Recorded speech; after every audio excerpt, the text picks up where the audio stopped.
especially as men, at times we have a hard time expressing ourselves and saying, hey, I do struggle with this, or I'm stuck in this rut and I can't get out of it. So it's interesting to see is how many great men came out to just say, you know what? Here are a few tips, or here's a quote, or here's a mantra that I apply in my life when I feel down.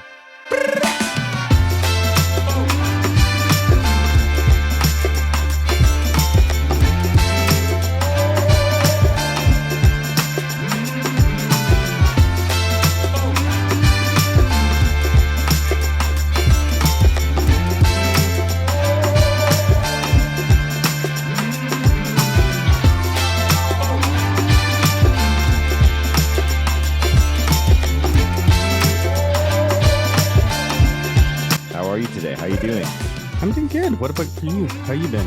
Not too bad. Not too bad. I got it's kind of funny actually. My girl got a new a mattress yesterday, but it's the wrong size for our frame. So she was like, "Oh, we got to go buy a new bed frame." Mm-hmm.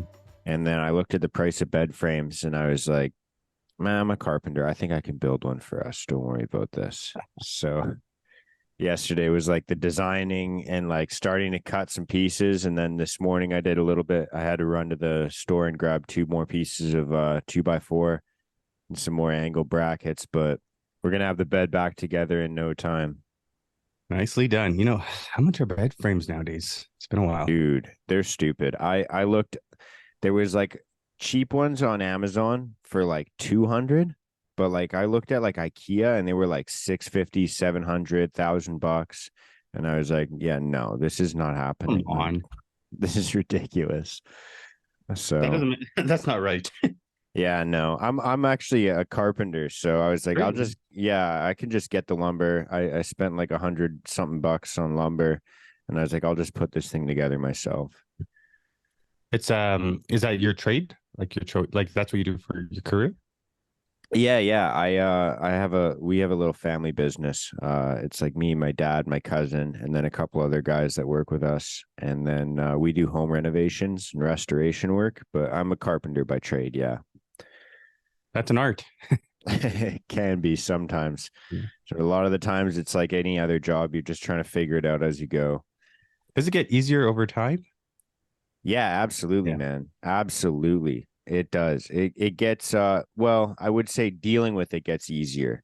The first few years of working in construction, I literally, like, my girlfriend or my dad could attest to this. I would like call them halfway through the day and be like, I don't think I'm cut out for this. I don't think I can do this. Like, I would just run into problem after problem, cut something wrong or not be able to figure something out. And I was like, I honestly feel like I'm not made for this.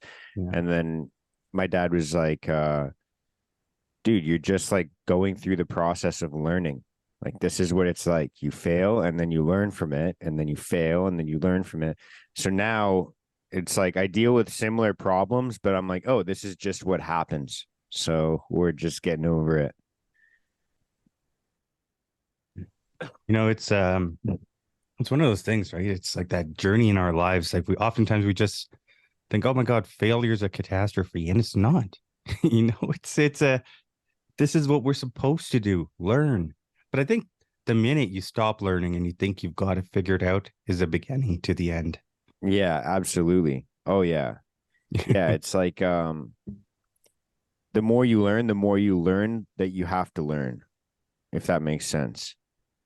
It's kind of a weird way to say it, but like the more things you start to learn and the more skills you acquire, the more the light is shined on how much you don't actually know. And you're like, oh, this is just the beginning. It's so true. You know, looking back in my life, I thought I had figured out quite a bit of life, or that's was life was about, but I was so wrong. Like you need it needs to humble you a little bit to kind of realize, holy smokes, there's so much more, and it can get overwhelming. You know, to not know a lot, but take it day by day. Be gentle with yourself and just start going. I really like what you have on your Instagram bio for Rise and Fallen. Mhm. is we all fall, together we rise. And I can't agree more with that. Yeah, yeah. That was like the whole idea behind it. There was two main things that I was like thinking about calling the podcast, other than there was that and then one other thing, and it ended up being kind of like a tagline. I'm probably gonna make it a shirt one day, but it was like together alone, risen fallen or together alone. Those were the two that I couldn't decide between, but I ended up going with risen fallen just because it does it's it's it's for me it just kind of unites people a little bit more.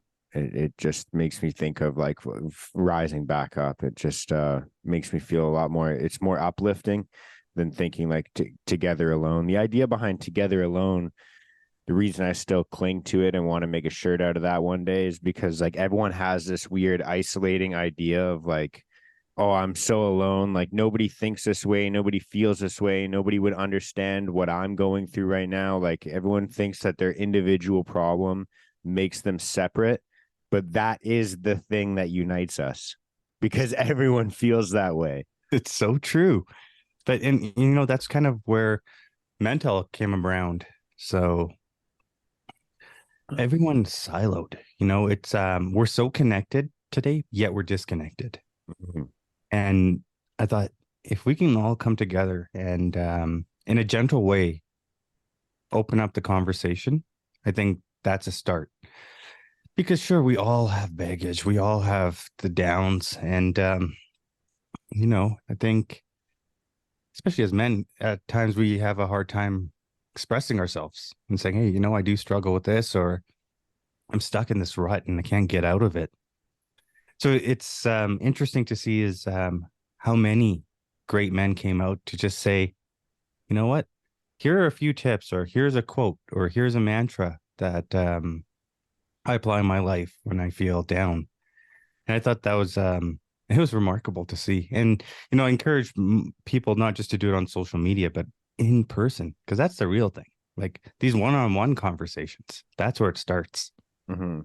Yeah. So like, if you don't mind me asking, like, when did you kind of get, like, what was you kind of gave the idea of like Mentell, but what was like, how did that come to be? Was there like a gestation period? Like, what happened? Like, because it kind of just blew up out of nowhere in my perspective. Like, I started seeing a couple of guys that I knew start to be shared on it and start to share their story on it.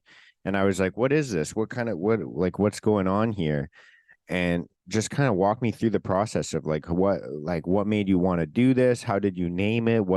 How did you start connecting with people? I want to hear all about it, man.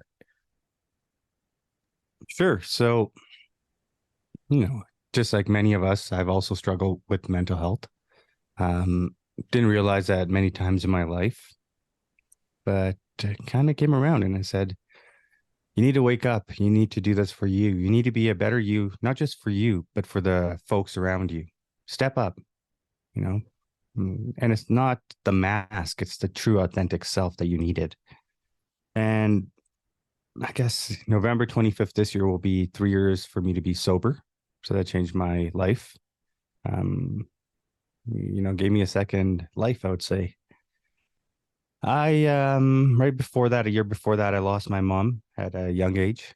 So it messed with me, you know, and being a mama's boy is okay. And mom was pillar of the family. And you know, you get hit with the pandemic, all these things are happening, and you're thinking, is my world coming to an end? So the consumption started rising, and it had taken me to some pretty dark places, man.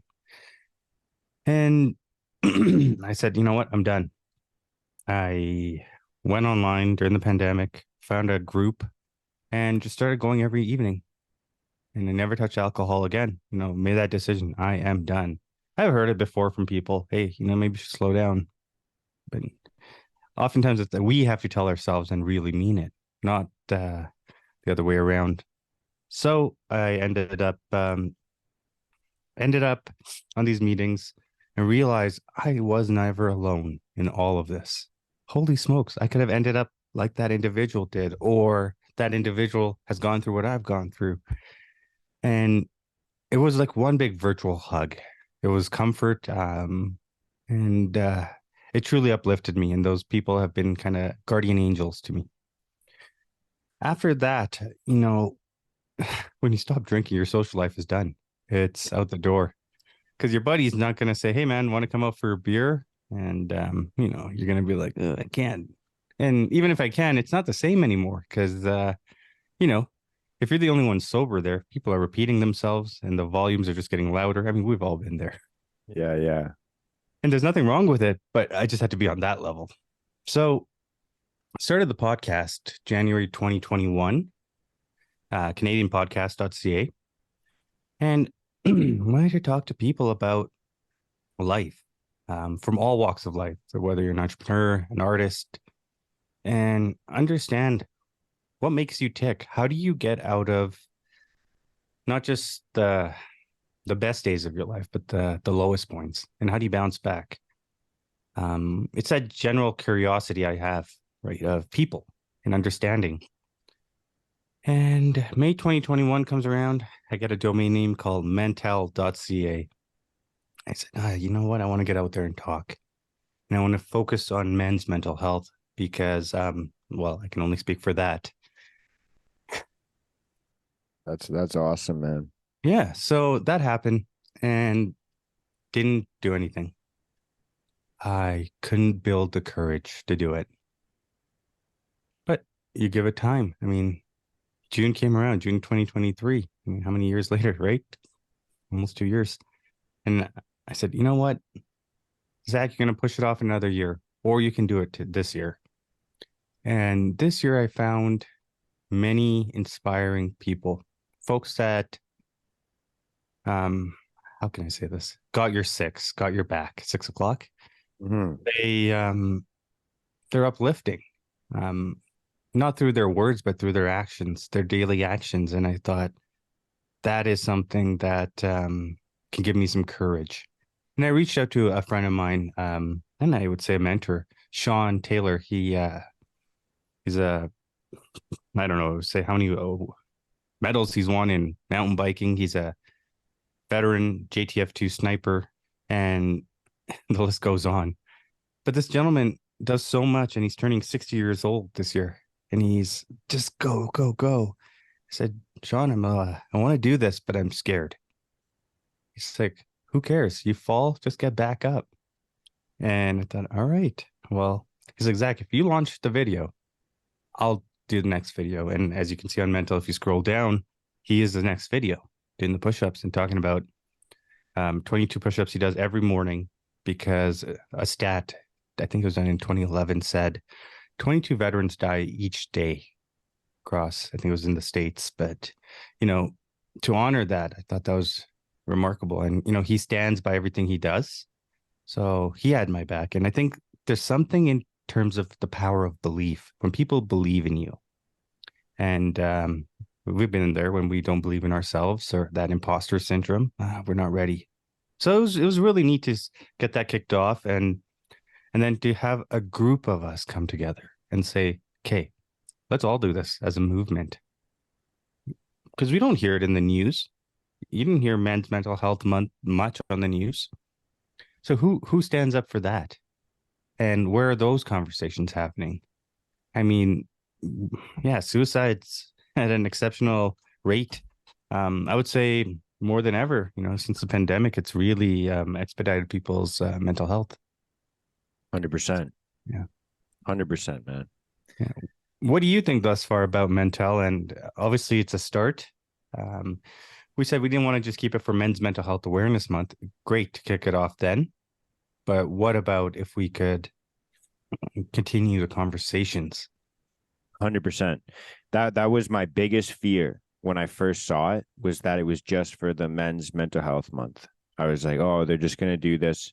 And then like that literally, to be 100% transparent with you, that was like my biggest fear when I first saw it, because I am very I just naturally, I'm very, I don't know if it's just because of my own struggles with mental health and growing up with depression and anxiety. I have a very skeptical brain, and I think of when I hear about like those companies that do like Bell Let's Talk, or when I hear about like men's mental health or like the month, and when I hear about all of these different like little like short-term little initiatives, I'm like, oh, they're just doing it to get attention. They're trying to make some money. They're trying to just like do something cool Mhm. and like Yeah. get a little bit of like some social credit of like, oh, good job, you're a good person, you did this thing. Yeah. You Like know what? I If you've struggled through it all, you get it. And like I said earlier, people were there for me. And if people are there for you, you need to pass the torch and you need to pass the wisdom on. yeah, You've gone through the darkest times, you get it, and people around you get it. Different yeah. circumstances, different PTSDs, different traumas, but you get it. And I think those are my kind of people, depth over width. I Yeah, have a hard time 100%. nowadays with surface. Yeah. I'm the exact same. And so like I really want to see you continue doing this because Thanks, it Mark. is something that like when I first started my podcast, it was literally like before it was even a podcast, it was just like a video of that I posted of me like kind of breaking down on Facebook. Like I think it was probably like 2017 or 2018. And it just got so many likes and comments on it where I was just like, hey, I just like drove home from work, and on my drive home, I broke down into tears and cried. Like I felt like garbage, felt suicidal. And I just wanted to say on this video that like if you feel like this, if you felt like it in the past, you're not alone. Like this is how I feel right now. And I'm just gonna go to bed, wake up tomorrow, and just keep hammering away at what I'm doing right now. And it got so much attention that I was like, this is not coincidence. Like there's so many people that resonate with not just like my message, but like there's an overlying feeling out there of people suffering. And I think the more people can speak about these things, the better and better it will get. And because it it allows people to hear the message and think, okay, I'm not isolated, I'm not alone, and there's other people that are like me out there. And then the second part of it is like, oh, it can actually get better. Like it actually can get better. And it's not just like, oh, I'm not like, because it's one thing to think, okay, I'm not alone, but this still sucks. But the other side of it is like, oh, this can actually get better. Like your story talking about sobriety. Like I'm surrounded by a lot of people that are in recovery, and hearing more and more stories of like, this is where my life was, and now I'm doing this. Mhm. It's like, whoa, my life can actually change that much over the span of a few years. When I think of 3 years ago, that was the beginning of the pandemic. It doesn't seem like far along at all. No, But it's like in 3 years, you've made a huge pivot in your life. So it's like, A, thanks for sharing that with me. But B, like you need to tell more people about this. Like that's thanks. I need to, I implore you, man, please continue to do this. I was really scared that it was just gonna be for that 1 month. I was like, I need him to do this more. No, no. That's my biggest concern. That was actually one of the biggest kickoffs was when you see Bell, let's talk. Great. It's a start to a conversation, but it's truly an end to a conversation too, because I mean, we know this. It's a 1 day or whatever it is, that Bell Let's Talk day. People are just reposting it and it's gone. It's done. It's like, great, I did that. It's more to just be a part of the trend. This is not a trend. This is something, I mean, you know this, Mark. We work on this daily. It's not every day I'm better. Like I'm feeling the greatest. I have to constantly, reevaluate my mind, calibrate. Say, you got this, man. You got this. That's self-talk. It's it's not easy. And there's other times where you just say, well, just go lie down.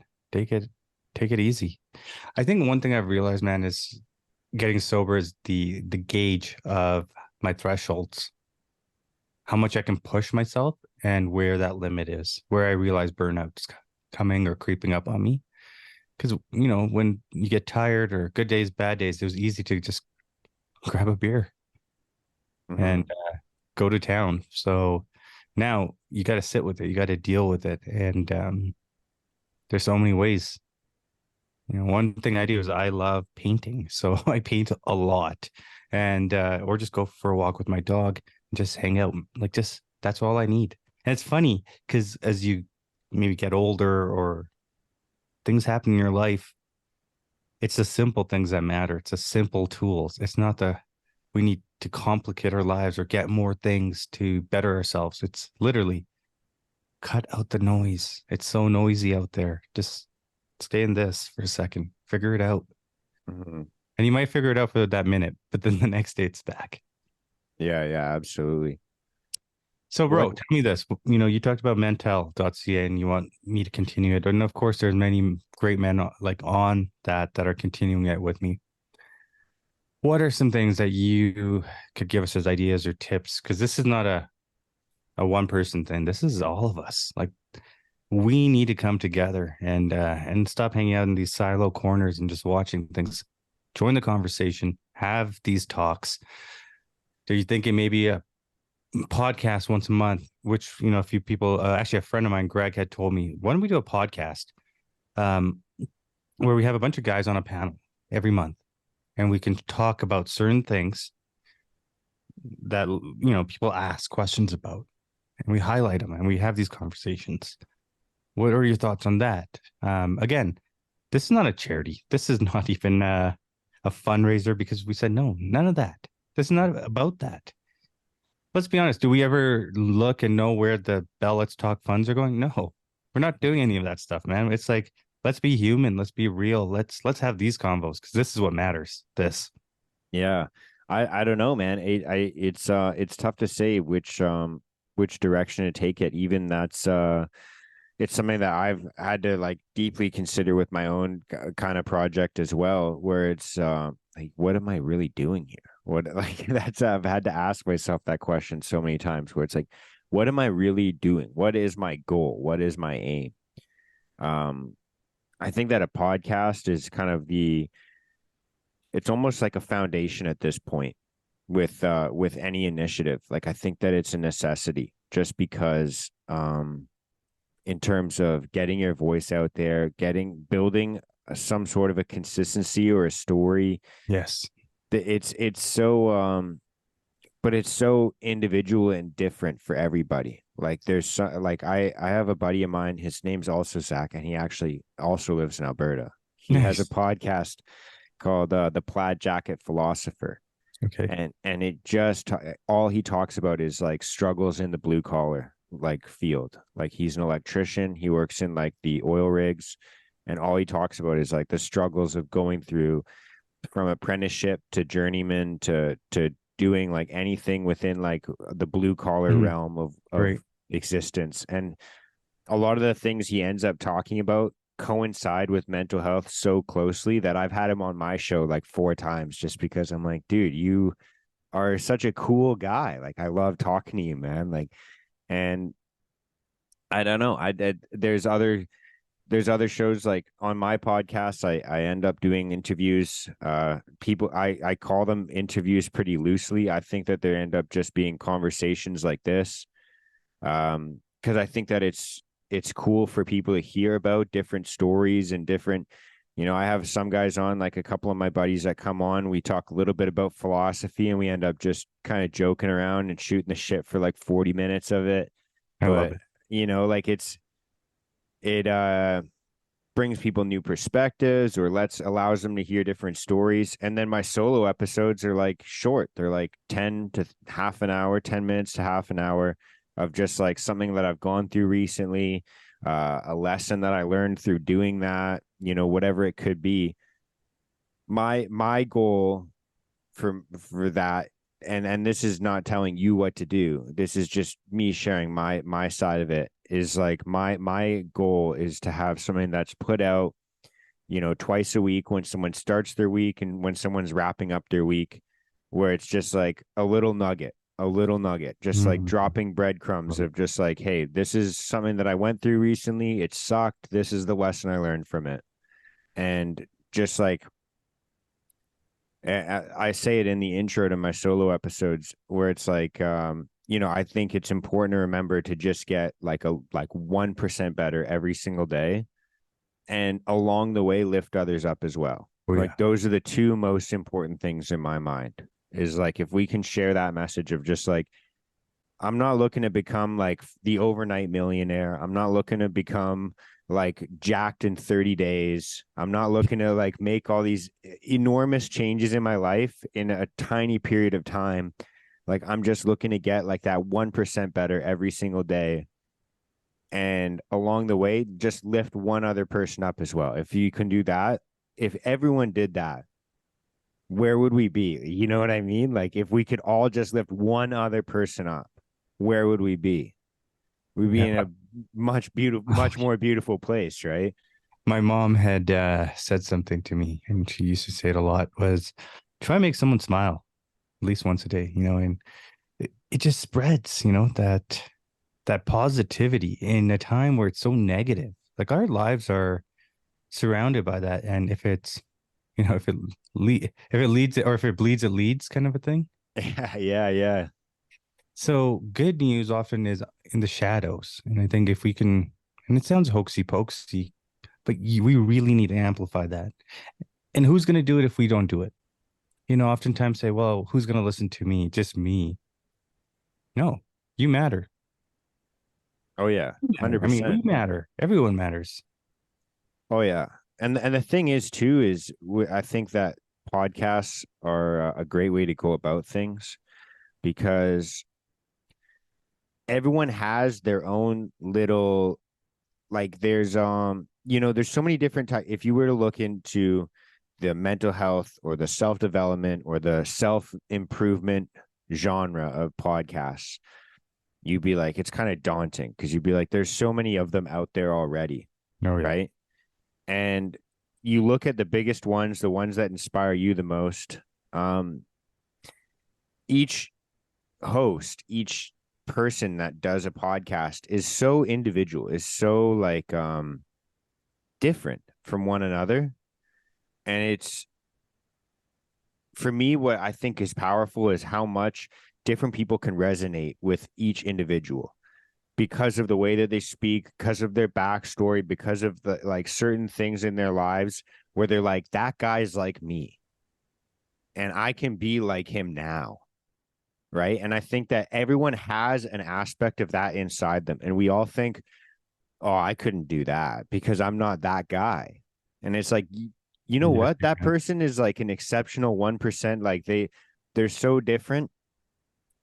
And what makes you different from them is what makes you more relatable to someone else. Like the gap of like distance between you and them is what makes you relatable to your audience that's out there waiting for someone like you. Like they're literally out there already. They're listening to other podcasts going, "Oh, I can't listen to this guy anymore because I just don't relate to him." Like that person is waiting for someone like you. Yeah. You know what I mean? Thanks, bro. Um, hey, just on a side note, is my video lagging a bit? No, no, you're going rock and rolling. You're Okay, perfect. awesome. Perfect. Well, that's good. And hopefully we can have you on the Canadian podcast as well. 100% anytime, man. 100%. I love your solo episodes. I listen to them. And actually, that's kind of how I connected with you and I resonated with you. It was these bite-sized pieces of content. Doesn't take a lot of time, but I'm like, oh, that's a good point. Or, hey, I'm not alone. And it's amazing. And like, go, Mark, you got to do more of them. Yeah, yeah. I appreciate that, man. Thank you. Keep it up. I think yeah, the other I like the idea of doing a paneled podcast. I've never done one before. I've listened to a couple of them. It's I think the more people on, sometimes it can be a little bit difficult, but as long as you're all polite and you're not like interrupting each other, I think it's a good idea, man. The um Not the like a other debate. Pardon me? Not like a debate, but more Yeah. or less um, a question, a question from the audience, a question from gents out there saying, hey, what do you do in this situation or what have you done? And, we can go through a few people and they can give their thoughts and pointers. And again, Mm. it's not none of us are doctors or it's a medical advice. It's more or less life advice. We're living it. And it's not like life coach advice. It's like, this is us. We didn't get trained to do this. This is what we go through. Yeah, perspectives on our life. 100%. And I think that even the idea of like, because I even get that sometimes where people will be like, "You're not a doctor. I don't know why you're giving this advice." And it's like, well, there's part of it is just like I literally say it all the time in my podcast. I'm just giving you my perspective. This is what I've learned through my experience. Yeah. But the other side of it is, and this is my own little like kind of I am a little bit of a crazy person, but I think like it's like We're all what crazy. Crazy's yeah, good. yeah. But I think like what is a doctor? Why do we call someone a doctor? Because they went to school and they studied something for an extended period of time. What do you like? What would you call someone that just educated themselves for that same experience amount of time, reading books, listening to podcasts, listening to all this information? You just call them an average person, even though they could have ingested the same information, Or more. It- right? So like that, the idea of like, I don't think I'm not saying you do, but I don't think you should subscribe to the idea for anyone listening to this is like I don't think anyone should subscribe to the idea of like because I don't have a formal education in something, I'm not qualified to think about this or talk about this. Yeah, don't silence yourself. Yeah. Yeah. It's Mm. there's it's just it's kind of silly to me. It just Yeah. kind of it gets me worked up. I get a little bit frustrated with that just because that is something that I get told often. It's like you're not a doctor, you can't give advice like this. It's like, man, that's the most ridiculous thing in the world. So don't have a podcast, don't talk, don't say anything. Yeah, yeah, exactly. That is the mentality that got us all here in the first place. You know, the world is so big, yet it's so small. I mean, look at us here connected. Hmm. Different stories, different lives, but we end up in the same place, don't we? And we find your tribe, as cliche as that sounds always, but it's true. You find the people that fit you and are good to you and good for you. 100%. And the other thing I was thinking in regards to Mentell is like one of the things that I've been doing with Risen Fallen is trying to get um the community here in Vancouver to meet up like once a Mm. week or once every couple weeks to go on a hike. Like obviously it's different for every like area, but like in Vancouver, there's tons of places to go for hikes or nature walks, or I've hosted barbecues. I'm actually going to be hosting another barbecue this weekend where people can just come by. We're just going to be grilling up some food, hanging Nice, out man. like it, and it's just kind of like listen to some good tunes, have some good food, hang out with some good company. Like I'm just trying to create a little bit more in-person community as well. So that could be an avenue as well with Mentell of like trying to create some sort of a local meetup for the guys out there. Like it's I think the more ways, the more yeah, the more ways you can attack this fight, the better. Yeah. You know, a podcast is one way, a panel is one way, in person's one way, an event is one way. But you got to start somewhere. You had to take that first step. And obviously, end of July now, but last month, it was the first step. Is this something we can do? Is there a right team around you? Can we execute? And can we now, instead of saying this is what it should be about, this is what we're doing, it's asking people, what do you want? What would you like to see out of this? Because it's not a corporate, like, you know, when you look at Bell, it's like, here's what Bell Let's talks about, and that's it. Well, that's not like what exactly is Bell Let's Talk? Just post it, that's it? It's not. Well, the thing with Bell Let's Talk is I and again, I've kind of dived into this a little bit in my own like just like spite for them because like I said, I'm crazy. I hate big corporations. I hate these little things like this. And the way that I view Bell Let's Talk, they're like, okay, for everybody that reposts this thing, we're gonna donate X amount of dollars to whatever charity. And it's like Yeah. the way that I understand that is just thinking that's their marketing budget, It 100% is. right? That's So it's, exactly what it is. that's And you know, it's funny. We're talking about it right now. We're marketing for them. exactly, yeah, no, it's something that I tried not to do like my own podcast episode on it, but it's something that like every time I see it every year, I'm just like, I hate this. Hmm. I hate this. Well, you know what? It was a good start, but it could have evolved. But you're right, it is a marketing budget. And then the secondly is, we started looking at Mentell and said, how do we start this off? Uh, an example I looked at was ALS Ice Bucket Challenge.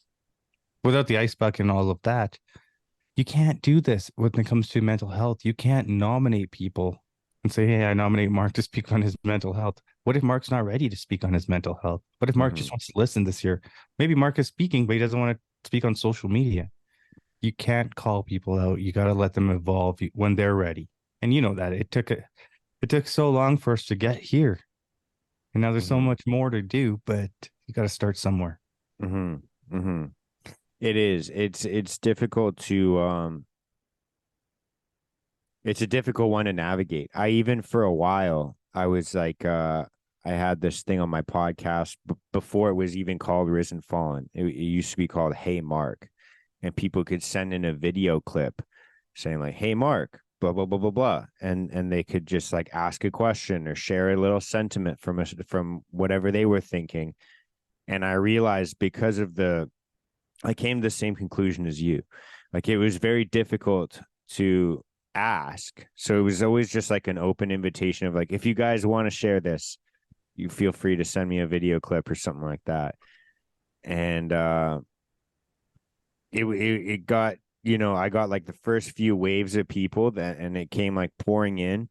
And then after a while, it was like, I can't really request for someone to ask a question or to share a story, something personal from their own life. Like it's such a it's a weird niche of like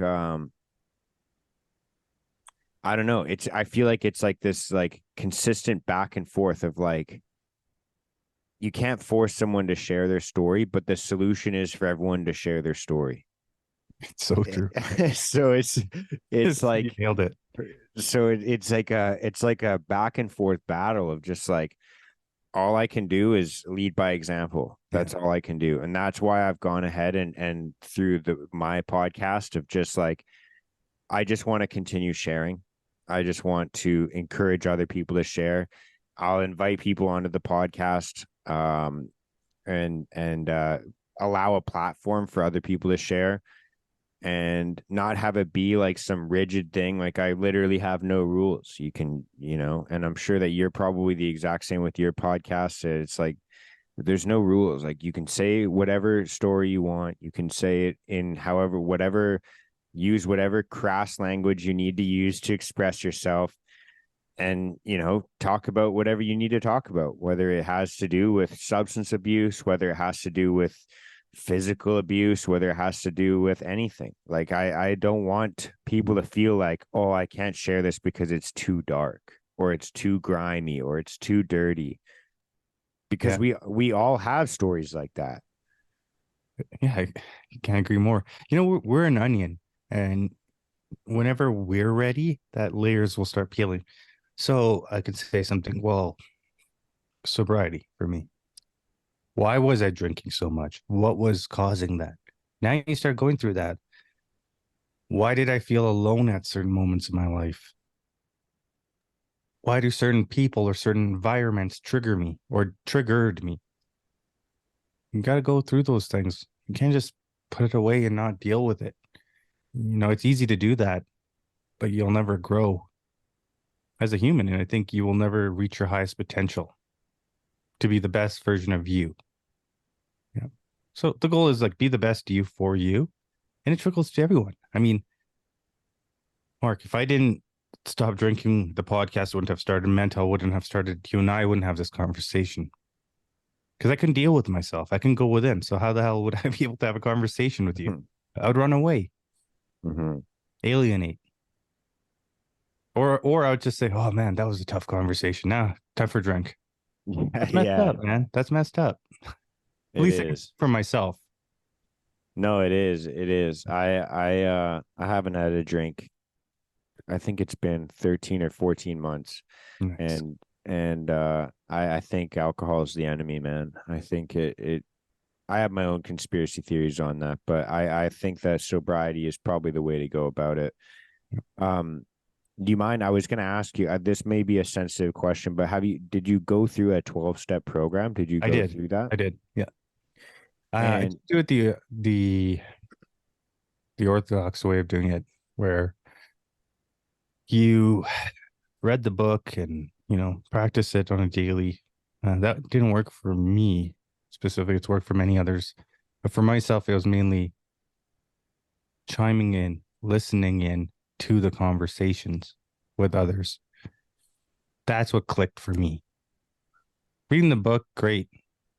You know, shout out to Bill to write the big book, but it had to be beyond that to get through to me that this is not going to be right. You're going down a dark path if you don't stop.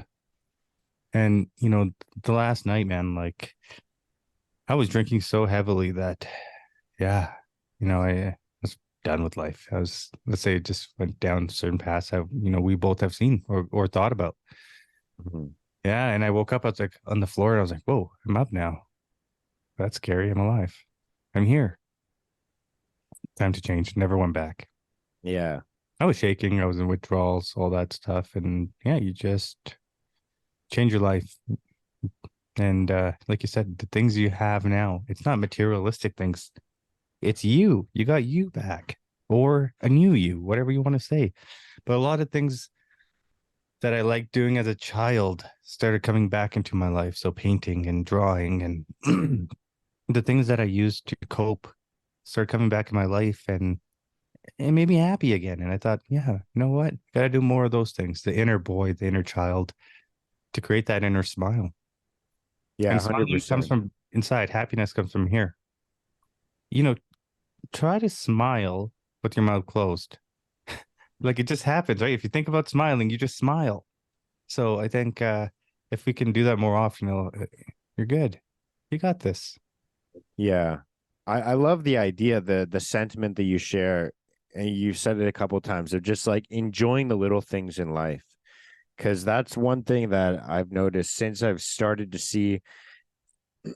It's kind of funny too, because the the more you're able to do that, the more improvements you'll see in your mental health.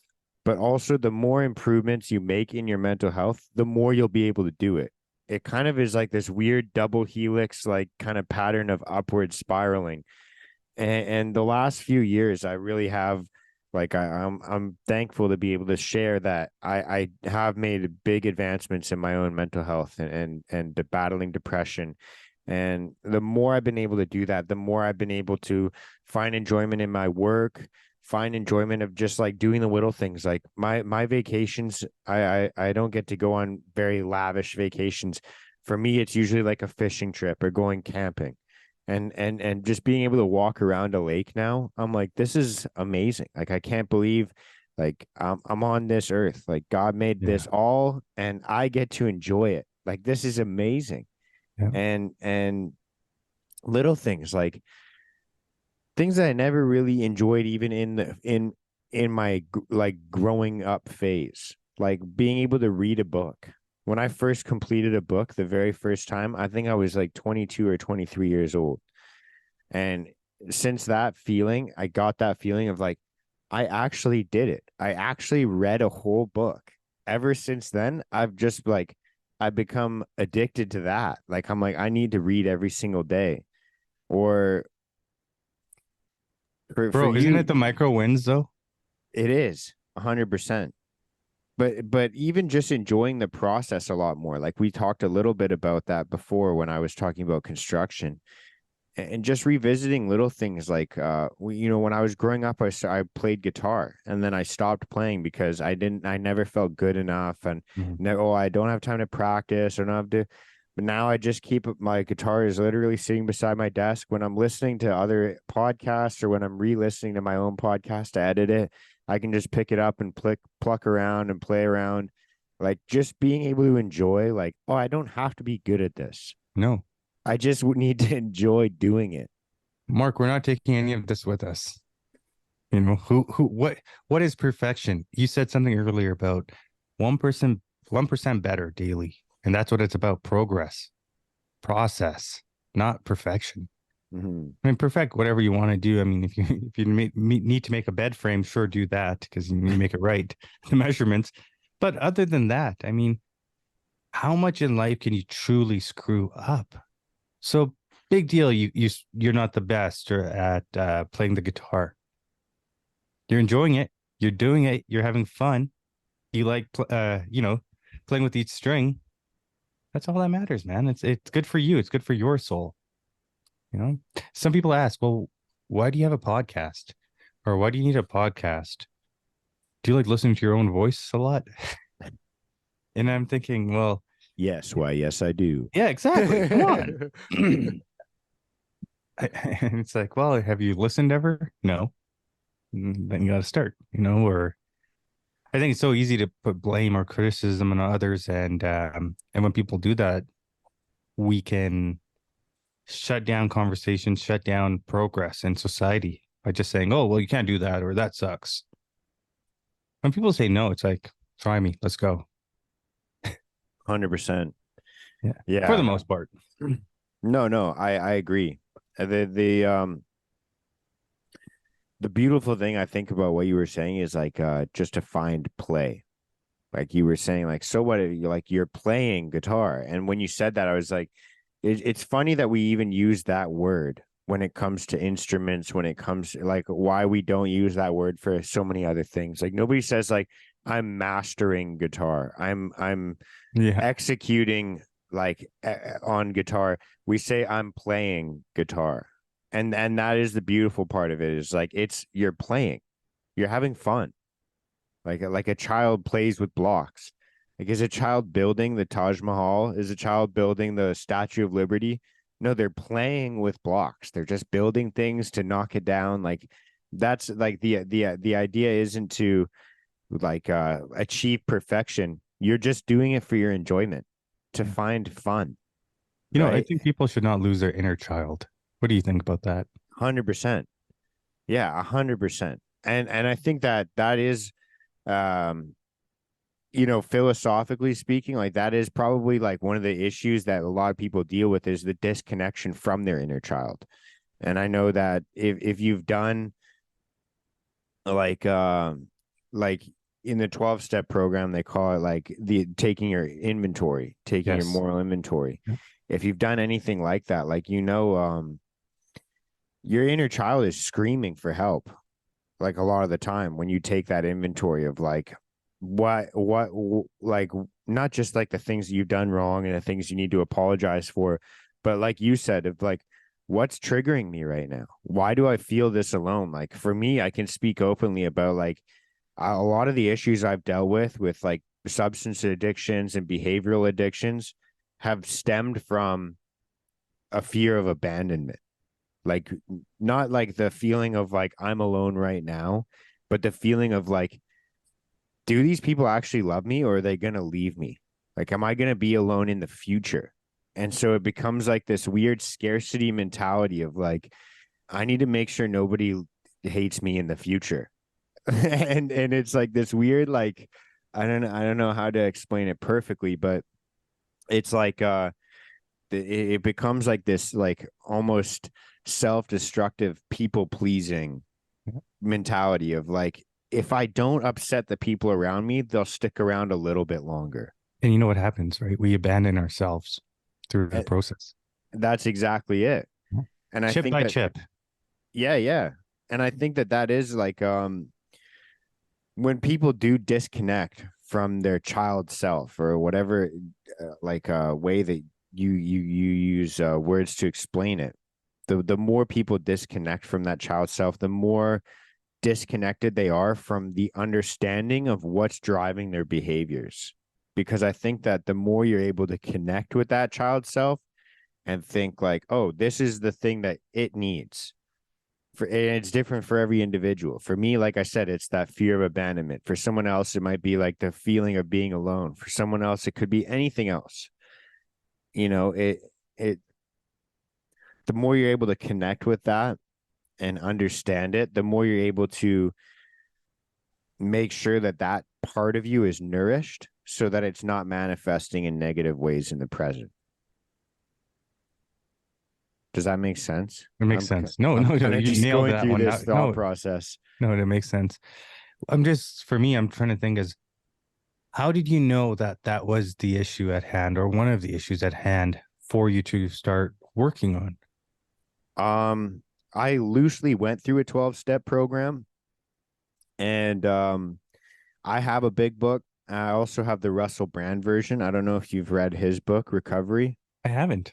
Dude, Is it good? really, yeah, really cool. It's like the big book for people that don't want to do the big book.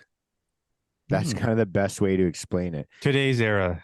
Yeah, yeah. He has his own little like version of the 12 steps, like reworded in a way that he was able, because he's so like anti-authority and anti like rules, he had to make his own version of the 12 steps. So it's kind of like his own journey through it. But personally it was a lot of journaling. Like part of my, self-development, mental health journey has entailed with like doing a lot of reading and journaling as well as exercising. A lot, like exercising definitely is a huge aspect of it, but journaling a ton. I've filled quite a few journals in the last few years, and going through, I am very inquisitive, and I think that everybody is inquisitive in their own sense of wanting to question outside of like, why is the world like this? Why are interest rates like this right now? Why is the economy like this? Why is that politician like Hmm. this? Why is, this podcaster I'm listening to like this? And we always want to ask the question why to everybody else, everything else. And I started to look deeper inside of like, why did I be like, why do I feel bad today? Oh, because I had this conversation. Why did that conversation go that way? Because this person behaved that way. Why did they behave that way to me? Oh, because I kind of said this thing and I was, probably pissing them off a little bit and kind of twisting the knife a bit. I was like, well, why was I doing that? Because they made me feel a little bit uncomfortable. Why did I feel uncomfortable about that? And just continuing to ask why. And I remember there was one day, it didn't happen overnight. Like, it's not like I just sat down and journaled all of this in one day. It was like after about 2 years of journaling, there was a point where I was writing this down and I wrote down why. And then I said, because it reminded me of this thing that happened when I was a kid. And then I was like, oh shit. You know what I mean? Like it was just like, oh, I think I just This unlocked is a it. root cause. Yeah. Yeah. But isn't it interesting though that when you do that work, you find it now now you're free from a lot of things because it's like, I see it. And now you can start adjusting your life, creating the life you want. It's an onion, like I say, but man, like just doing that work. Do you ever go back to your journals and look at certain days or dates and think, wow, like that's where I was, or that's the thoughts I had? Because oftentimes our thoughts or how we feel and how we treat others is a direct projection or reflection of how we feel inside, isn't it? Yeah. I used to a lot more when I first started journaling. Now I think of it as I journal differently than I used to. I used to do a lot more in depth, like that kind of questioning of myself. Um, Now a lot more of the time, it's just taking an inventory of that day. I usually journal in the morning, so taking an inventory of the day before, and then kind of setting a plan for myself the next like little bit. It's Nice. very methodical that way, and I use it now as a way to organize and calm my thoughts. So it's just like, hey, this is what I have on my mind when I first wake up. And then this is what I want to focus my mind on today. And then just rinse and repeat that process every day. Yeah. And like yesterday, I don't feel good about that. I don't feel good about it because of X, Y, and Z. I was, instead of doing the thing I said I was going to do, I ended up doom scrolling on social media for an hour and then I lost track of time. So today I'm going to focus on not doing that and doing this instead. Like that's very like the way that I write in my journal now. Before it was like a lot more like I didn't know how to journal. So Well, I and just start it's a skill. And it's different for everybody, right? yeah. So at first you start. I mean, I journal, and mine are sometimes stories, like Yeah. long, Yeah. like pages on pages. I'm like, oh, you go back to the old ones, but now you can bullet journal, and I find that very useful for me, and just get to the point of what your day was like, what things were good for you, what things weren't, what you're grateful for. Has that changed over time? And you can evaluate things, and you got to do the work, man. It's a daily grind. Yeah. I also think the way that I journal changes based on how I'm feeling. Like the better I feel, the less I feel like I write down. Because Nice. if I'm in a very good place, it's usually just like a to-do list. Yeah. Do you ever get worried though that someone will find your journal while you're still here? That's like Marcus Aurelius, man. No, I don't. I don't really think about that ever. Well, because My a lot filled of out. people do, right? They get worried, like, what if my significant other, a loved one, sees this, and could be hard. Yeah, So people might put on a journal only what if someone finds it, we'll see.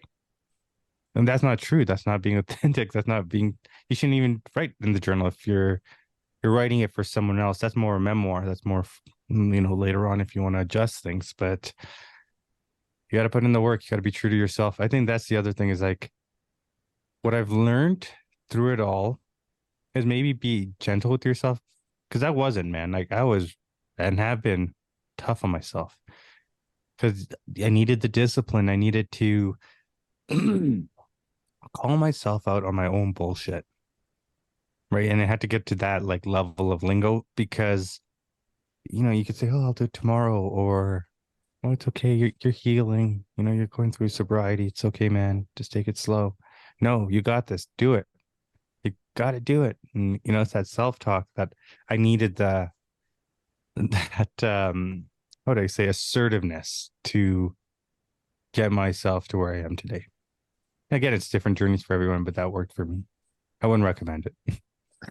It's hard. yeah. I think it's weird, man. There's no right or wrong answer because I think a lot of the times that the part that the part of my brain that led me to a lot of my own suffering was the part of my brain that justifies a lot of the comfort that says like, hey, it's okay to just relax, it's okay to just chill out, it's okay to eat this food, it's okay to skip this workout, it's okay to watch TV instead of reflecting inward and journaling and reading, to project outward and watch TV and watch YouTube videos. And for me, a lot of those, like I said, my behavioral and substance addictions stemmed from avoiding what I felt. It was just like this avoidance of just like, I want to relax. I don't want to deal with this darkness. I don't want to deal with these issues. And when I first dove into self development, I flipped to the other side of just like, okay, I started reading David Goggins and Jocko Willink and all those guys, and I was like, no compromise. There's no compromise anymore. Until I started, there's a lot of people that I pushed away from my life that good riddance. Like it's probably for the best. I pray for them. I send them love and good thoughts, but I just couldn't have them around myself. Yeah, it's And like the phrase, right? It's like you want to see him eat, just not at your table anymore. yeah, 100%. But I also started pushing away people that loved me and did care for me because I was like, oh, you don't want the same things as me? Bye. Like it was just like, okay. So I almost isolated myself, becoming like too robotic. And it's such a weird I don't know what the answer is there. That's Yeah. still No, it's that's balance. It's still balance. yeah, it's still a balance I'm trying to find of just like I don't know. I find that for myself personally, I don't have like an in between. And maybe that's something I need to find. I just feel like for myself, it's pedal to the metal or completely put in park with the engine off. Yeah, Like those are it's the two difficult. speeds that I have. It's not easy. I like, how have you started to go towards finding a balance for that? The realization that everyone's at their own pace, their own speed in life. If you looked at the person you were before, um, whom is not around anymore, would you talk to the person you are today? How would you deal with that person? You wouldn't be like, oh my God, Mark's so boring, Zach's so boring. Like all they do is podcasts about dark stuff. Like, they don't want to have fun in life, right? So you have to go back and forth and realize others are still there. Sure, not everyone's going to come on your podcast and have these conversations, but you break it up. So maybe your friends are all going out for lunch. So you go hang out with them, and again, increments, micros of everything. So if they say, hey, you know what, they're talking about like weather or how long their leg hair is, the surface level random things. Sure, entertain it for a bit, and then just move on because you just know that like, yeah, they're my people. I got to respect them, but I've evolved. My conversations have evolved. I'll entertain it to a certain extent, and then that's it. You Hmm. can't because it's hard because I have a hard time as well sitting in certain rooms and oh, I'm not learning anything. This is pointless. Why am I even here? And you got to remind yourself like there is always something to learn. Maybe you saying that is something to learn. Why are you like this? Fix it. Adjust. Because there's what, 8 billion people in this world? We're all different. Like, let's just find ways to maneuver. And I think, what is it? Flow is what's needed instead of force. Not Hmm. force it on upon someone. Well, like you said, it's like, you're not like this. Well, you're not my person. No, you're not like this, or you don't speak the way I speak, or you don't think the way I think. But we can have a conversation. I can take it lightly in my head and then move on and do my whatever extreme stuff or whatever in-depth stuff I want to do, but it's not going to obviously be with that individual. Yeah, yeah. The other thing I I was just thinking about as you were saying that is I was thinking about the people in my life, my friends, and the different types of conversations that I have with my different friends.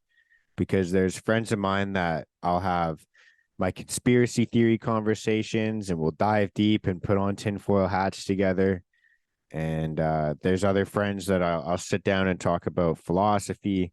I train in jujitsu, so I'll hang out with my jujitsu friends and talk about martial arts and fighting and etc. Like, but then there's other friends that I have where we sit down and we just goof around and talk shit, and Right. we have those surface level conversations, but we're laughing the whole time. We're giddy. We're Yeah. like, giggling around, and it's kind of like I was just thinking about as you were saying all of those things that I feel like it's finding a balance within that as well.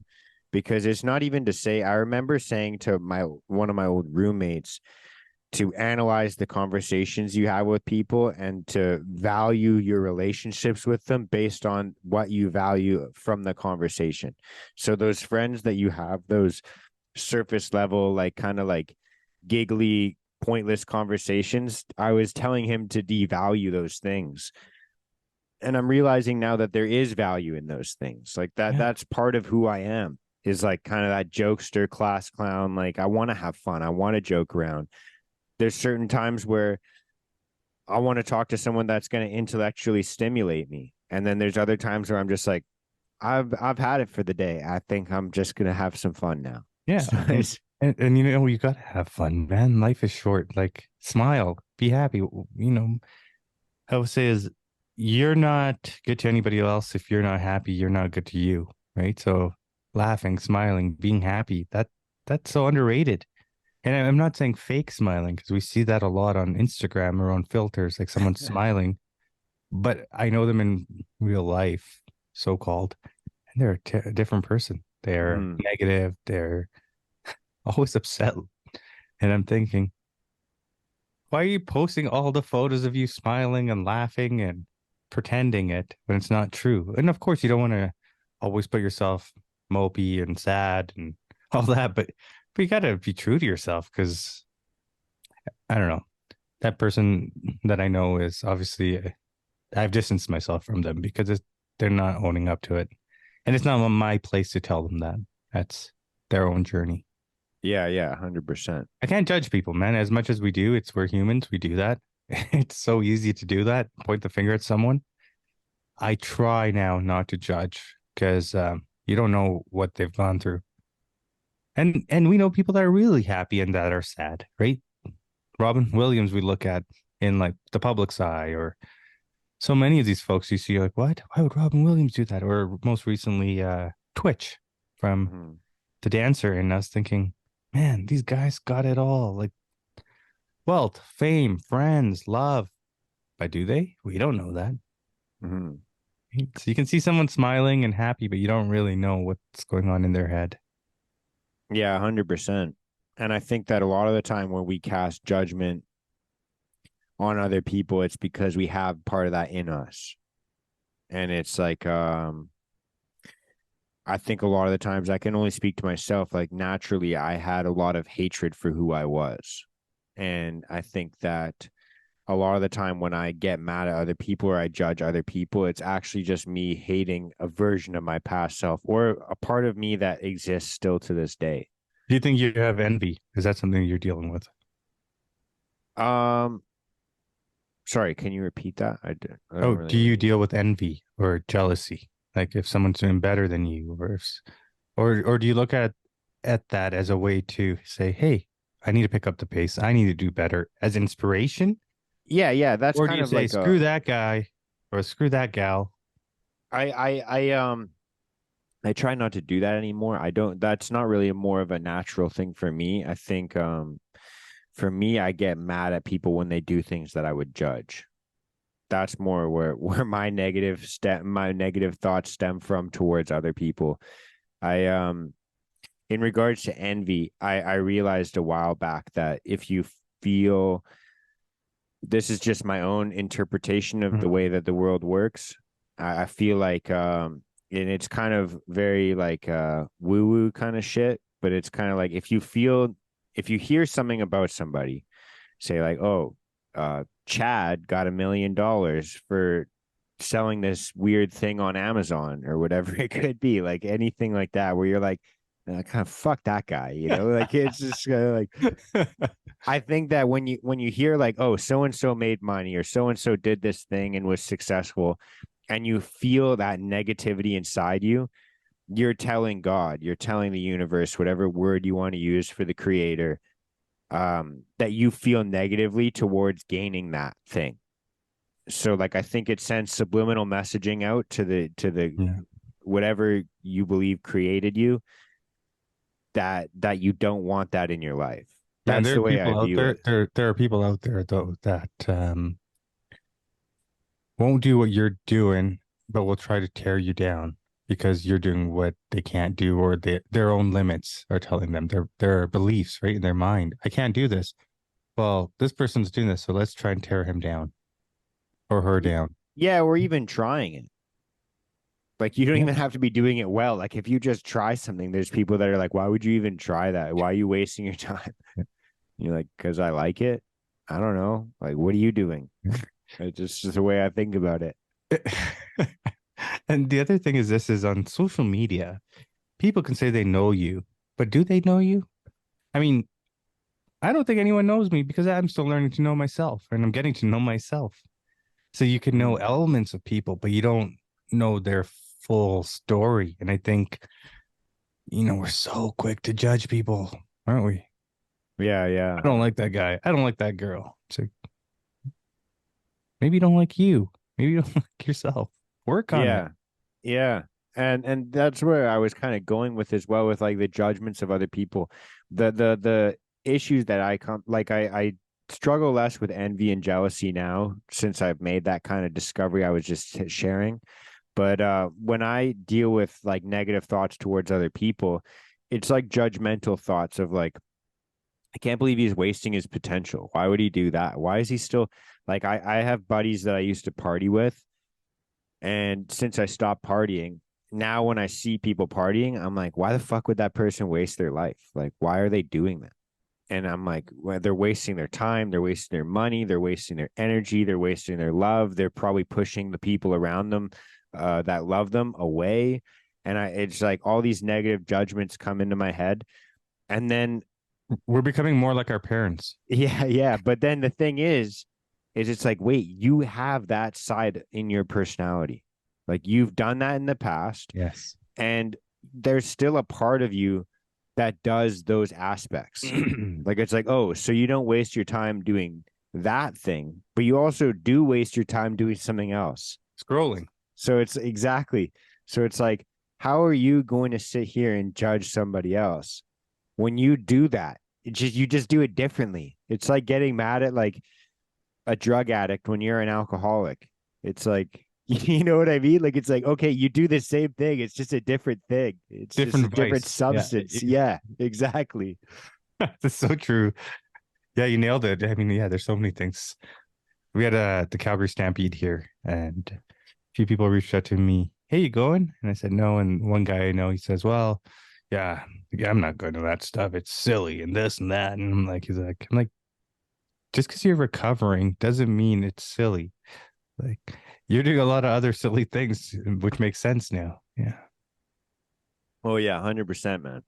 And I think everyone has that judgment. I think everyone has that internal judge, and it is useful, but it's we misuse it and we project it onto other people. And that's where it's like not useful anymore, because it's like, okay, now you're actually just separating yourself from somebody else. And like you're like putting them in another category. Whereas like if you were to flip the script and usefully use that judgment of like, why am I demonizing this behavior? Oh, it's because I do it. Why do I feel drawn to do it? Because I'm avoiding this thing. You actually start to see yourself as similar to the other person that you're judging. You're like, oh, I'm actually similar to them. And like we're both doing this thing that's negative. Yeah. Maybe I can like find a way to nourish this part of myself that's looking for nourishment in a productive way, in a positive way. Mark, it's mirroring. That's what we're doing. Yeah, yeah, 100%. 100%. But the thing is like when you, and again, this is just like kind of my own journey. I think I'm going to stop saying that because I've said that like 4 times today. But No, but we say that because you'll get the feedback saying, well, it's each to their own. You're like, I know, I was about to say that, but I didn't this time. yeah, yeah, yeah. But I think the reason we go towards like a vice, to for lack of a better term, is because there's a part of us that's reaching for something, that needs nourishment, that is starving for something. And we find the vice because it's like, oh, this is an easy way to fill that hole. And I think that the way that we naturally gravitate towards the easy vice to fill that hole is what's stopping us from finding a productive way of doing it. So like the idea of like and the idea of like I almost said it there, so I stopped myself. But the fear of abandonment is like, why do I feel like I'm going to be abandoned? And finding a productive way to fill that hole, instead of like, I'm just going to manipulate people around me so they don't leave me. I'm going to make them pity me so they feel like they need to take care of me. Oh, goodness. Like now it's shifting away from that into more of like, how do I make myself a more valuable so Mhm. that they want to have me around, but B, feel more confident and feel better in my own skin, in my own body, so that if I am to be alone and I do get abandoned, I'm not feeling this garbage way. Like finding a productive way to fill that hole instead of filling it with exterior things. Does that make sense? It makes 100 sense because I went through it, man. I get it. The abandonment thing, I get it. Again, losing my mom. I couldn't sit with myself. I had to keep going out, sit with strangers at pubs and bars and be alone there. And it didn't matter because they were there. I needed it. So I get it. Exactly what you're saying. I was there, man. And now when I feel so-called lonely or need the nourishment of others, um, just go for a walk and you'll pass by people and you just smile and they smile back, or you want to talk about your dog or whatever. Those little interactions, it it helps, and it's I don't know, it gets me by. Listening to music, listening to your podcast, man, that's amazing. And and some of the guests you have. So it's really kind of opened my eyes to how we can start shifting our perspectives on our life and evolve. But it starts from us. And that's what I've realized through what we talk about here today and just on your podcast and your platform is like who you are. It starts with you. It's not an external game. It starts here. I couldn't be a part of communities and talk with individuals if I hadn't talked with myself. The community starts within here. You know that too, man. Yeah, 100%. It's really interesting because when you talked about sitting at pubs and sitting in bars with strangers, it gave me it gave me a flashback. I used to work in a couple bars, and I've been that guy of like get off work and just sit at the bar that I work at and just talk to anybody who comes in. And it's weird how when you're suffering mentally, you can feel so alone while you're surrounded with other people. But when you're in a good state of mind, you can feel complete when you're being alone. When you're better, you attract better. And I think even like when I said is those individuals that got my back 6 o'clock, I had to rise to their standards because they had put in the work before me, and again, it wasn't words, it was actions that backed up their words. So why can't I look at that as a great path to apply to my own life in certain standards? I'm not going to follow the exact blueprint, but hey, they've turned out well. Why not? So it's funny when you talk about the bars and the pubs when you used to work there. I used to always say to myself, God, I never want to be that guy. And I think of this one guy and he still actually goes to the pub there. Nice guy, but he's getting a little angry. He's always angry, bitter, grunting and moaning and just going there by himself and like, hey Zach, and just sits there and just like has like 2, 3 pints, four, and then walks home, stumbles home every single day after work. And I'm thinking, you sit next to me and we both just stare at the TV screen. How's your day going? Good. You? Good. Good game, eh? Yeah, yeah. But like, there's got to be more to life. Like, I became that guy, and he was maybe 60. And I was thinking, I'm heading there because man, I was drinking, and I would go hard, and it was never one beer for me or two beers. It was if we're drinking, we're drinking. Oh yeah. So when a friend would come out with me, we'll have fun. But the next day I'll say, hey, you want to come out again? Or another friend, hey, you want to come out again? They'll say, Zach, we were just out. My liver hurts. I need to rest. Well, all right, I guess I'm just going by myself. Mm-hmm. Man, what kind of life is that? I'm happy I tackled it. And I'm saying that today, but who knows, right? It's a journey. Something can bite you and you're back at it again. I'm fortunate today that I have the willpower to have walked away from that life. Every day is a choice. Every day is a chance to reinvent ourselves. People are like, well, I know you for years. You're that silly guy. Well, I am. I'm still a silly guy. I like to have fun and make jokes and all these things. But I've evolved. That person is no longer me. And I'm sure Mm-hmm. is that the same for you? Like you're not who you were 4 or 5 years ago, Mm-hmm. 10 years ago. We have phases in our lives. What would you say to that? Dude, I 100% agree. And like that kind of circles back exactly to like the way I was trying to explain it earlier of like there's still a part of me that's like that. Like I still am that class clown ADHD type kid. Like I'm still like the entire time I'm sitting doing a podcast, I'm fidgeting around. I play with pens. I move my mic around. I'm like, there's still that aspect of like goofy, energetic, hyperactive kid. And I love It's it. It's it's you being still you. yeah, like it still lives within me, but there's just different ways to channel it now. Right. And yeah, man, I've seen that kind of transformation in other people as well, where it's like there's that kid still lives inside of all of us. Of just like, okay, there's aspects of me that haven't changed, but there's other parts of me that I've just had to cut off. And for me, again, a lot of it had to deal with like substance issues, a lot of behavioral issues that I've had to adjust. And now there's like, I remember when I first started going through this kind of like self-development journey. I used to live with one of my good buddies, and I remember we had a conversation about all the changes that him and I have made in the last like few years.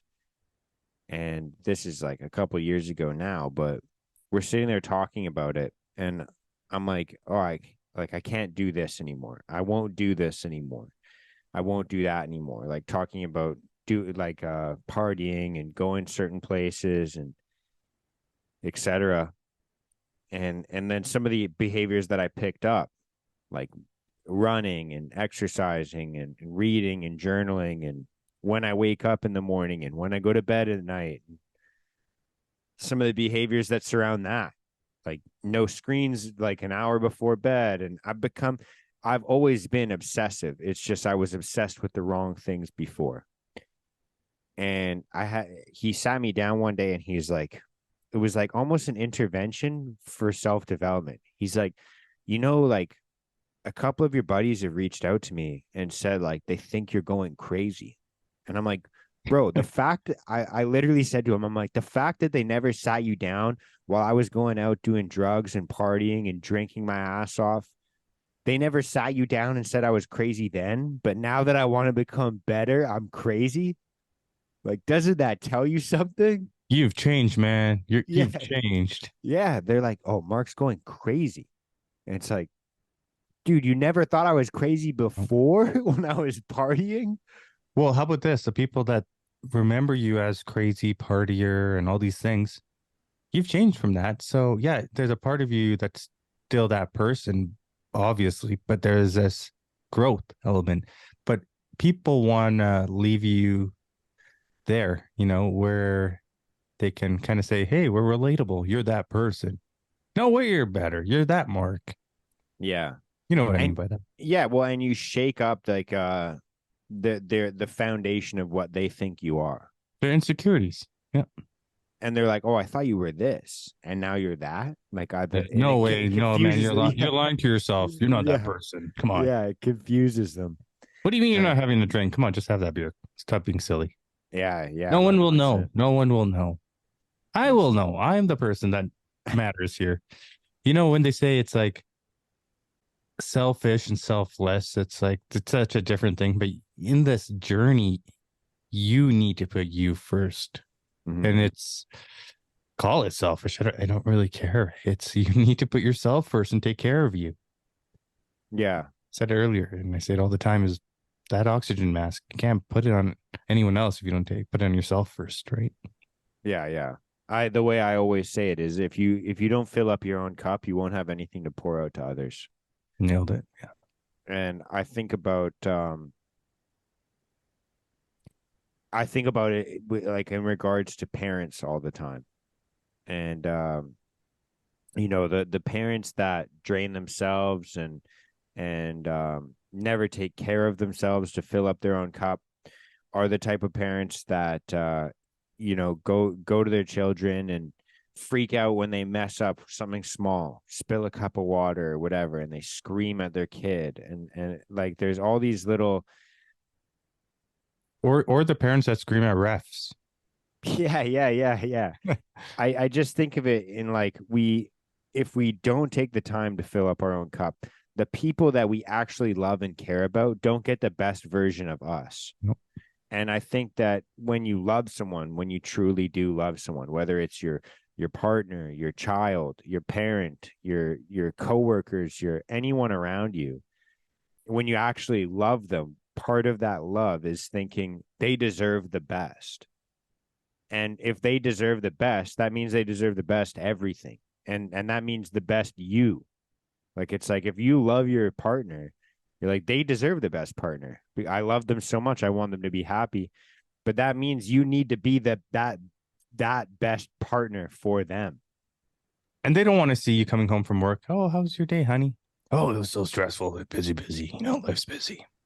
Yeah. Well, how long are you gonna do that? Like, you can do that every day. It's I had someone on yesterday on the Canadian podcast, Lauren Miller, remarkable human, a firefighter here in Calgary, two-time cancer survivor. Wow. He said, Zach, you got as a first responder, the goal is to try and call your wife or your partner up prior to coming home and giving them a little bit of something that they might be walking into. So, how's your day, honey? Oh my God, it's an 8 out of 10. So they know like you're under pressure, you're stressed, you're traumatized, whatever you're dealing with. But that transparency, that communication, I think that lacks in friendships, relationships, and just through the workplace. I mean, that through the corporate structure, which I believe needs to be evolved, is needed, and because there's a lack of transparency. Oh, how's your day, Linda? Oh, well, it was great.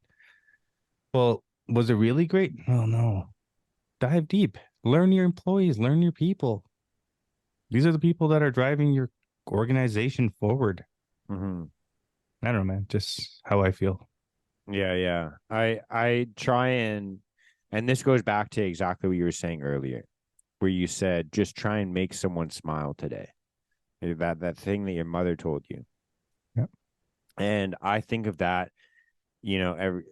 it's something that I try consciously to do, both at work and then when I get home, when I come home to my girlfriend, because she's at home by the time I get home from work every evening.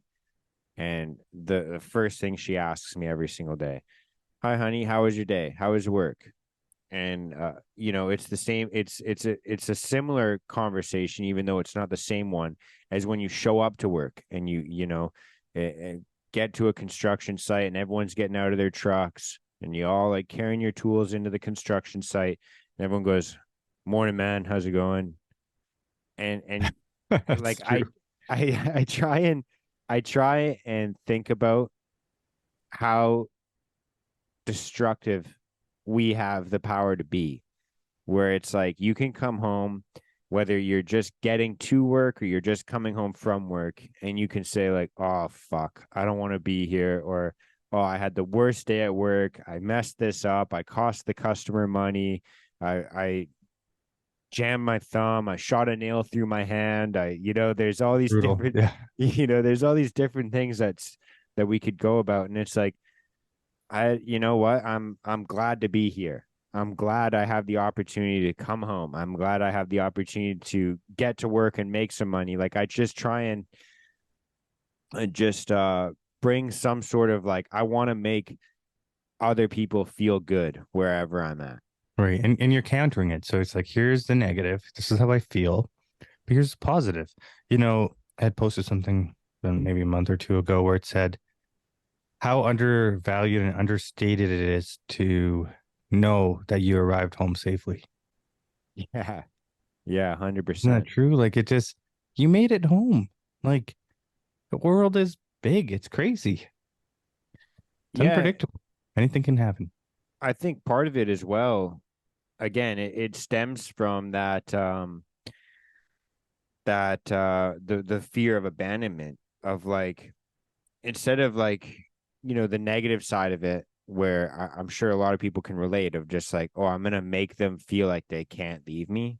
Instead of like going towards that aspect, it's like I just want to make them feel good when they see me. That's the way I think about it now. Is Mm. like I want to make my partner feel good when they see when I come home from work and the first conversation they have with me, I want them to feel a radiant positive energy of like, I'm happy to be here. I'm happy to be in your company. I'm happy that I'm home now and I get to live with you. I get to, we get to have dinner together. Like it's like I want a warming feeling when and for that to be associated with like, oh, my partner's home now. I feel good. This makes me feel good. Like it's more of a productive way to look at it. And the same with work. Like I don't know about you, like how many different workplaces you've had, but like I've worked in a ton of different like industries, a ton of different Same. Yep. workplaces, and the worst conversation to have is the guy that comes into work. You can tell he woke up like 15 minutes before he got there. His hair is a mess. He's like still drinking like yesterday's coffee that he reheated this morning. And you're like, oh, hey, how's it going, man? He's like, terrible, terrible, man. I had a horrible sleep last night. I'm just like, life sucks. I'm Mhm. another day in paradise here. Oh yeah. Like, Yeah, I've heard just that one. living the dream, bro. And it's just Mhm. like they're throwing their shit around, just like stressed. And you're just like, man, this is not the energy I need around me right now. Like it's just like everyone's had that. Everyone's had that day. Oh yeah. It's More than just, once. oh yeah, 100%. But the thing is like, if that's you every single day, that should be an alarm. Yeah. You know what I mean? Oh yeah, it's everyone else. It's little Timmy over there. He's not cutting the wood properly. What? No, it's you. And that's what I meant earlier is like you got to call yourself out on your own bullshit, man. No one can do it for you. Even if you had said to that gentleman, "Hey, you know what? Are you sure everything's okay?" Or like, "Why are things tough?" and all that. That person that's already there will not hear you. They're not going to hear you because we've been there. We didn't hear other people either. Oh yeah. Yeah, is everything okay? Yeah, of course. It's just a terrible night. No, are you sure everything's okay? You're like, F off, right? Like it's like you're not gonna let people in. You gotta let yourself in. You gotta go within. Yeah. 100%, man. Well, Zach, man, it's been about an hour and a half here. Just out of respect for your time, I don't know if you got other priorities you have to get to today, but I think that's kind of a beautiful place to wrap Yeah. this up Thank you and very start. much. Yeah, I gotta go walk the dog. It's a hot day here in Calgary. I went to go see my mom at the gravesite earlier, and Beautiful, thanks man. for accommodating the time today. But I went there and I just was, grateful. You just say thank you to life, thank you for the lessons learned. Um, you say you wish you were here, but I know you're shining over me. So try and live each day with some grace in your steps. I think it'll help you out and help others out. So I look forward to seeing how we can enhance Mentell. It's just a start. It's not a race; it's a marathon, right? It's not a sprint; it's a marathon. Um, so let's just stay on it. Let's stay on the path. And proud of you, man, for everything you're doing. Oh, thank you kindly, man. I appreciate that. I appreciate you. I appreciate your time. And I'm thankful for this conversation, man. Do you have anything else you want to share before we jump off here? Anything that you If there's any listeners that have ideas, message Mentell and reach out because this is an us project. This is not an I or a team project. This is we're all in this together. And secondly, hopefully to have Mark on the Canadian podcast. That'll be exciting when you're free, bro. Yeah, you name the time and place, man. I'll be there. Done. Awesome, man. Well, thank you again for having me. Thank you as well, man. Much love and peace out, brother. Peace.